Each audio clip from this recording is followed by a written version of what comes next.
Bonjour, dans cette nouvelle vidéo ODeSwitch, nous allons voir comment créer des comptes de messagerie. Donc pour créer des comptes de messagerie, il faut commencer par se rendre sur cPanel. Donc vous avez tous les accès dans le mail intitulé Bienvenue chez ODeSwitch. Une fois connecté, il faut aller dans la catégorie des emails, puis aller dans l'outil qui s'appelle compte de messagerie.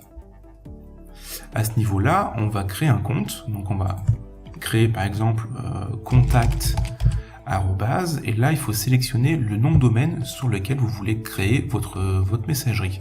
Donc moi je veux créer la messagerie sur montuto.fr. Dans ce menu déroulant là, il y aura tous les domaines que vous avez déjà configurés sur votre compte d'hébergement. Si jamais vous voulez créer une adresse email sur un domaine qui n'apparaît pas encore dans ce menu déroulant là, il faut d'abord configurer le domaine à l'aide de l'outil alias ou domaine supplémentaire que vous avez dans cPanel. Donc vous pouvez regarder une vidéo précédente que j'ai faite à ce sujet. Ensuite, il faut définir un mot de passe sur l'adresse de messagerie que vous avez créée. Donc là, je vais choisir le générateur de mot de passe de cPanel. Je vais choisir un mot de passe un petit peu plus simple que ce qu'il a pré-généré par défaut. Alors le quota de la boîte aux lettres, ça sera la taille maximale de la boîte aux lettres. Vous pouvez laisser un quota ou bien passer la boîte en illimité si vous souhaitez qu'il n'y ait pas de quota appliqué. Une fois que le compte de messagerie est créé, vous avez un petit message en vert qui s'affiche indiquant que tout s'est bien fait.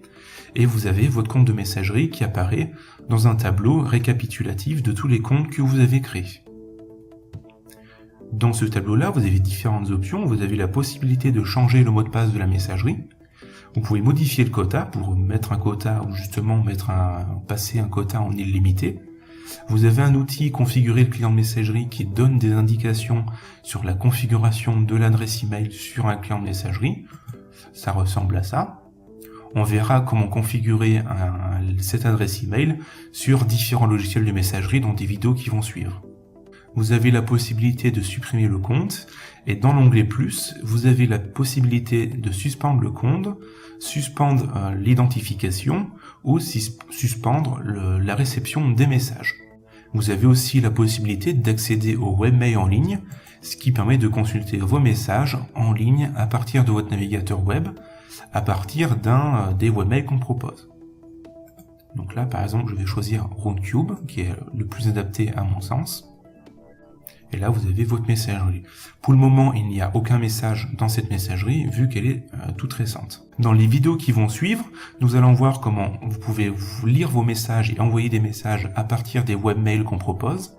Et on verra aussi comment configurer un logiciel de messagerie, que ce soit un logiciel à installer sur un ordinateur, comme Outlook, Thunderbird ou autre, ou bien sur un téléphone, puisque c'est les mêmes paramétrages au final.